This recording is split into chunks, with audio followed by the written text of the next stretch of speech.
Welcome to the pool of science. आज हम animal और प्लांट सेल्स के डिफरेंसेस को स्टडी करेंगे। तो एनिमल सेल के अंदर जो है वो सेंट्रियोल्स पाए जाते हैं, जबकि प्लांट सेल्स के अंदर सेंट्रियोल्स मौजूद नहीं होते। ये मेन डिफरेंस है एनिमल और प्लांट सेल्स के अंदर।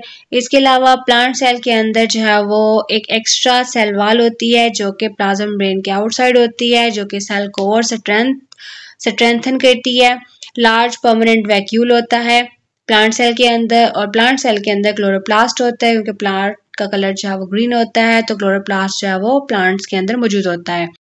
लाइट माइक्रोस्कोप के अंदर अगर हम सेंट्रियोल्स देखें तो सेंट्रियोल्स हमें न्यूक्लियस के बहुत क्लोज नजर आते हैं। इसका स्ट्रक्चर न्यूक्लियस से बहुत क्लोज है और स्मॉल है, और डिटेल में इसको हम नेक्स्ट पेज में स्टडी करेंगे।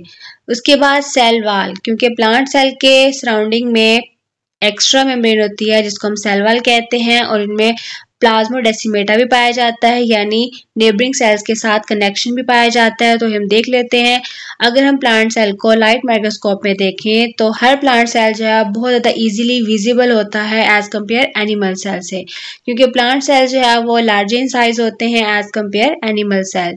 इसके अलावा प्लांट सेल की जो प्लाज्मा मेम्ब्रेन होती है उसके इर्द गिर्द एक एक्स्ट्रा मेम्ब्रेन होती है जिसको हम सेल वॉल कहते हैं।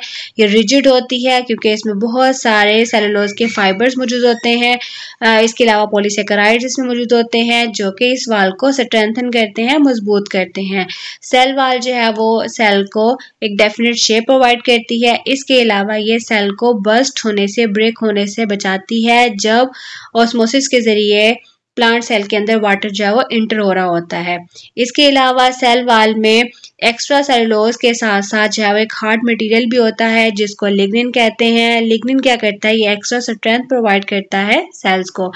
सेल वॉल जो है ये फ्रीली परमिएबल होती हैं, जबकि जो प्लाज्मा मेम्ब्रेन है वो पार्शली परमिएबल होती हैं। सेल मेम्ब्रेन क्या करती हैं, प्लांट सेल की सरफेस से हर मॉलिक्यूल को, हर आयन को फ्री मूवमेंट अलाउ करती हैं कि वो सेल के अंदर बाहर जो है वो आ जा सकते हैं।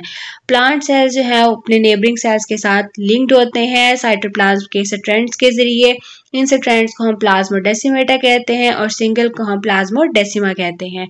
ये पोर लाइक स्ट्रक्चर्स के जरिए जो है वो वॉल टू वॉल जुड़े हुए होते हैं, और इस तरह इन पोर्स के जरिए मूवमेंट होती है नेबरिंग सेल्स में मटेरियल्स की। इसके अलावा प्लांट सेल्स के अंदर जो है वो लार्ज प्रोमिनेंट वैक्यूल होता है। तो एनिमल सेल्स के अंदर स्मॉल वैक्यूल्स पाए जाते हैं जिसको हम फेगोसाइटिक वैक्यूल्स कहते हैं, जो कि टेम्पररी स्ट्रक्चर्स होती हैं। और मैच्योर प्लांट सेल्स के अंदर लार्ज परमानेंट सेंट्रल वैक्यूल होता है। अब ये प्लांट वैक्यूल जो है सराउंडेड बाय मेम्ब्रेन, जिसको हम टोनोप्लास्ट कहते हैं, यानी प्लांट वैक्यूल लार्ज साइज का होगा और इसके ऊपर अपनी एक मेम्ब्रेन होगी जिसको हम टोनोप्लास्ट कहते हैं, जो कि वैक्यूल और साइटोप्लाज्म के दरमियान में मटेरियल्स के एक्सचेंज को कंट्रोल करेगा।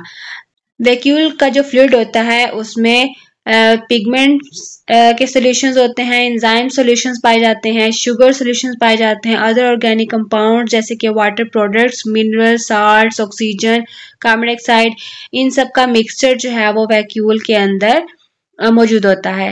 वैक्यूल्स जो है वो हेल्प करते हैं ऑस्मोटिक प्रॉपर्टीज को सेल की, ताकि वाटर के फ्लो को इनवर्ड आउटवर्ड जो है वो रेगुलेट कर सकें। इसके अलावा wide range of other functions भी परफॉर्म करते हैं। फॉर एग्जांपल पिगमेंट्स यानी पेटल्स का जो कलर होता है, फ्लावर्स का कलर होता है, या अदर वेजिटेबल्स का जो कलर होता है, जो रेड पिगमेंट ऑफ बीटरूट्स होते हैं, may be located in vacuoles. ये सारे कलर्स हैं वो वैक्यूल्स में ही लोकेटेड होते हैं। नेक्स्ट हमारे पास है क्लोरोप्लास्ट, जो कि प्लांट्स में पाया जाता है, एनिमल्स में नहीं पाया जाता। तो क्लोरोप्लास्ट जो है वो ग्रीन पार्ट्स जो होता है प्लांट का, उनके अंदर मौजूद होता है, मेनली इन लीव्स के अंदर, क्योंकि लीव्स जो है वो सब्ज रंग के होते हैं तो उनके अंदर क्लोरोप्लास्ट ज्यादा पाया जाता है। ये अमूमन लार्ज ऑर्गेनेली होता है और ये लाइट माइक्रोस्कोप में इजीली हम देख सकते हैं।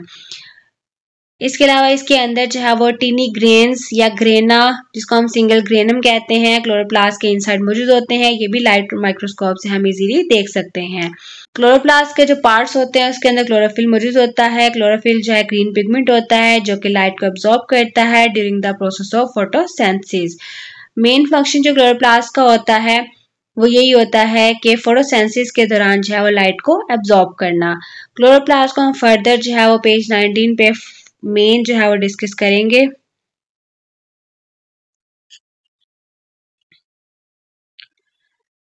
तो ये थे differences in plants and animals.